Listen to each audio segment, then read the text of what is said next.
let's speak about Arsenal. I can't lie.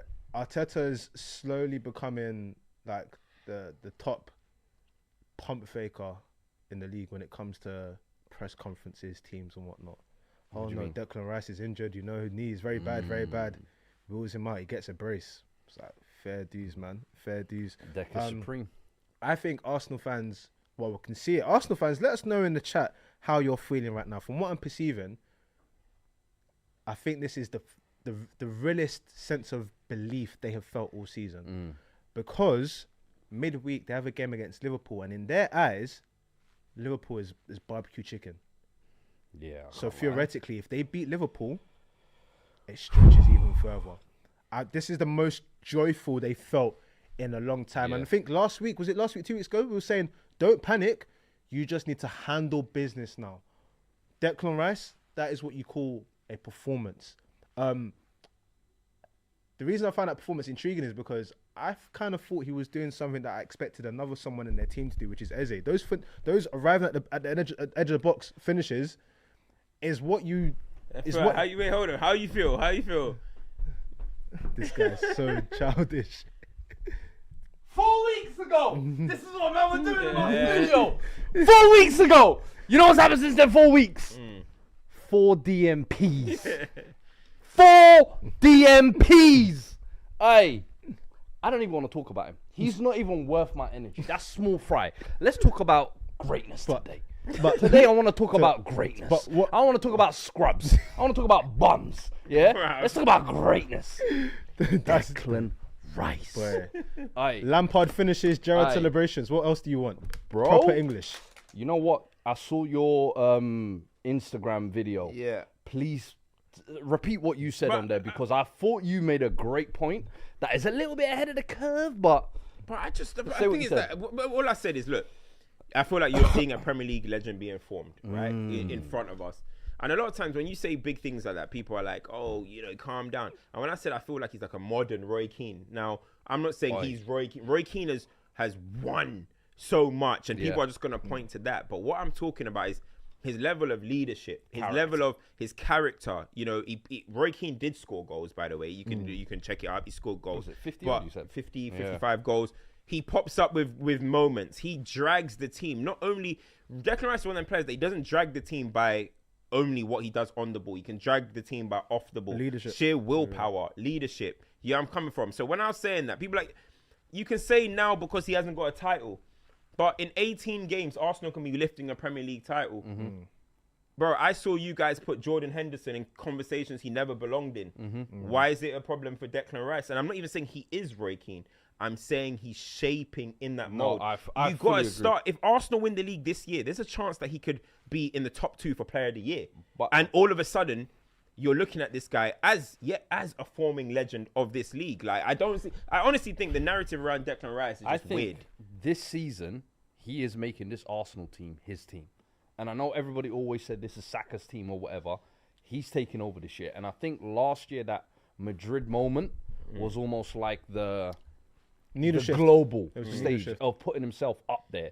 The consistency he's played with this year, the quality. I think the Roy Keane comparison, I'll be honest with you, as soon as I heard it, I was like, everyone's saying Gerrard. Why has nobody said that? But that's the one I always hear. But the thing is, Gerrard, and I'm like, the Roy Keane one, I think is just actually so close in terms of defensively what they do, Yes. how they get up and down. Yes. They can both play the 6, they can both play the 8 in terms of leadership, character, but they pop up with the odd crucial goal when it's needed. A la Roy Keane semi-final was at 99. Bro, he is capable of that. And I think what you said there in terms of legend in the making as well is he's going to be in this Arsenal team for a while, bro. He's going to be here. If they go on to win stuff. He's going to be a staple of it. Do you remember a year or two ago you were talking about the bus drivers and bus riders? Yeah. He is driving this Arsenal bus at the moment. I can't lie to you. Saka, for me this season, I don't think he's been at the same level as he was even last year. He's playing his part. He's contributing. But I think what Declan Rice is doing is different. And the thing is, I remember when Roy Keane spoke about Declan Rice, and he said he likes Declan Rice, but needs a bit more goals and assists in his game.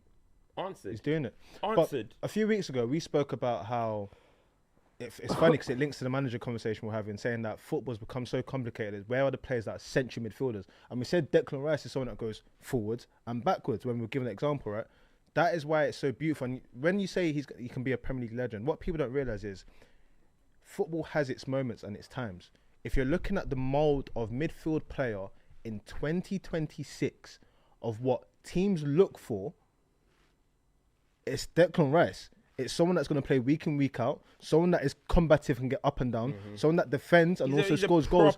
He's a proper Premier League midfielder. He is the staple of what a Premier League midfielder is. He looks like it. He behaves like it.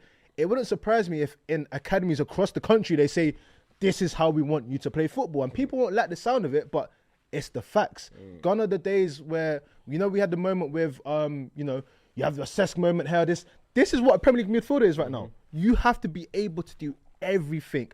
And you got to be able to run up and down. Yeah. You can't be a passenger anymore. We can't have the Ndombeles where we had that little phase anymore. We don't do that anymore. You need to be going up and down. So it's not a mad shout, but I think what that performance showed me was you can see the difference in the floor raiser when you come back into the team and it's like, raw, I'm going to do other people's jobs because I'm feeling it today. That's the difference. I think, like, even with that game, like, it's a big win for Arsenal. That's a Bournemouth. I know they've got one win in 10 games. Yeah, 11 or something like that. Yeah, scary, right? But Bournemouth made it a game, and you're still going away from home at Bournemouth. And we saw Man City drop points to Sunderland. We've obviously seen Arsenal drop points to Sunderland away as well. So it's not going to be easy to get these type of away wins. When you're in a title race, you need it. You need to just get over the line in these type of games.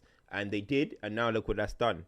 Arsenal, City go and drop points, and now you've extended your lead, or I guess it's the same as the lead that you had over Villa.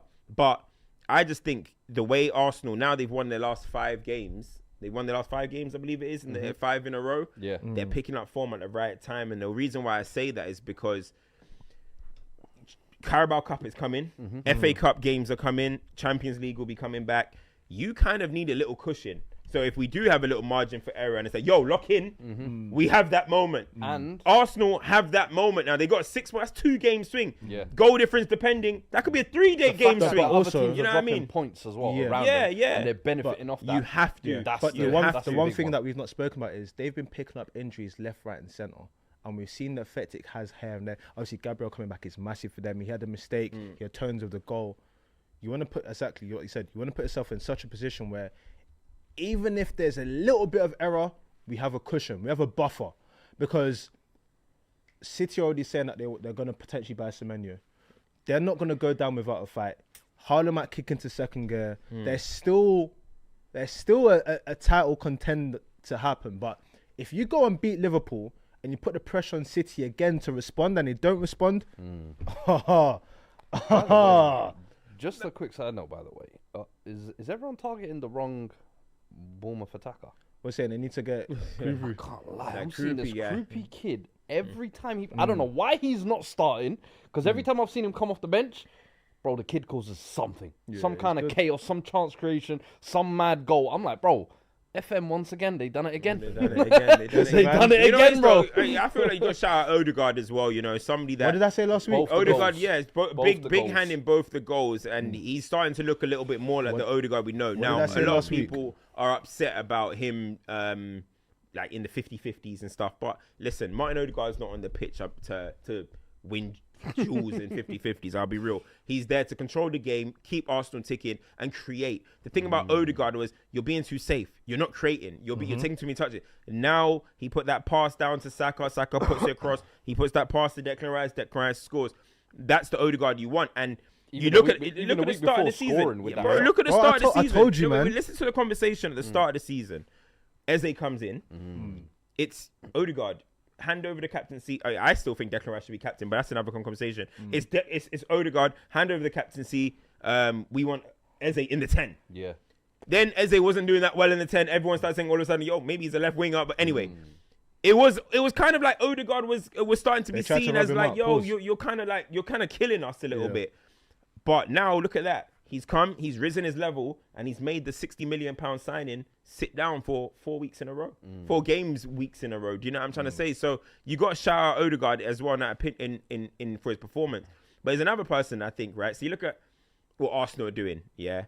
And I honestly think, I'm starting to think, and it's crazy that I'm going to say this name, but I'm starting to think that, who?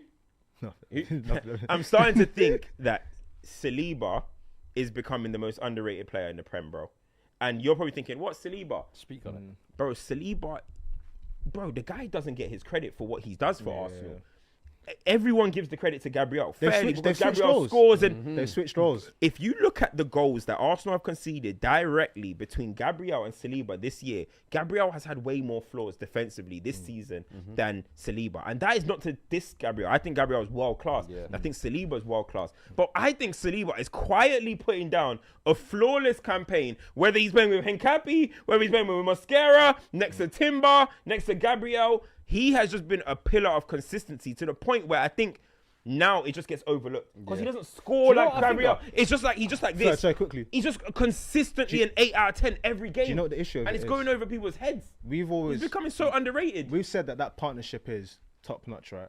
And often when you look at top notch centre half partnerships, right, at one moment one is always pushed ahead of the other one. Before, remember, it was Gabriel has the bozo gene. He's the bozo. He's the one that's made mistakes. He cut that out of his game. It was, oh my gosh, Gabriel's monstrous. He scores goals. Was that? And then gave us a flashback this week. literally, but he's come back from injury. You gotta lie. So I think with Saliba is when you're so good, people are just become comfortable with the level that they don't actually give you the credit of what you're due for, especially when there's two of you. But I think it's because of that. It's because there's been a role reversal, and everyone's like, oh my gosh, look, Gabriel's. Sometimes the best mark of a centre half is when you're so good, no one actually has to talk about it because you're cleaning up shop. Like everything is just, you come to work and everything is done so smooth. I remember back in the days with Chelsea, and don't get me wrong, John Terry got loads of praise and everything. Carvalho was doing absolute mad things. It's a Vidic and real. Like, obviously, the more boisterous personalities, you know, Vidic will score goals. John Terry scores goals. Gabriel, Van Dijk, these men score these goals. And stuff. So we're going to talk about him in a sec. But so it's like, you know what I mean? You're looking at them type of guys. So they get a little bit more. Like Gabriel probably is the A side through his leadership kind of way. You know, look at Company when he's like next to like Laporta or something. Laporta was flawless. Monstrous, But, you know, Company's Company. Yeah.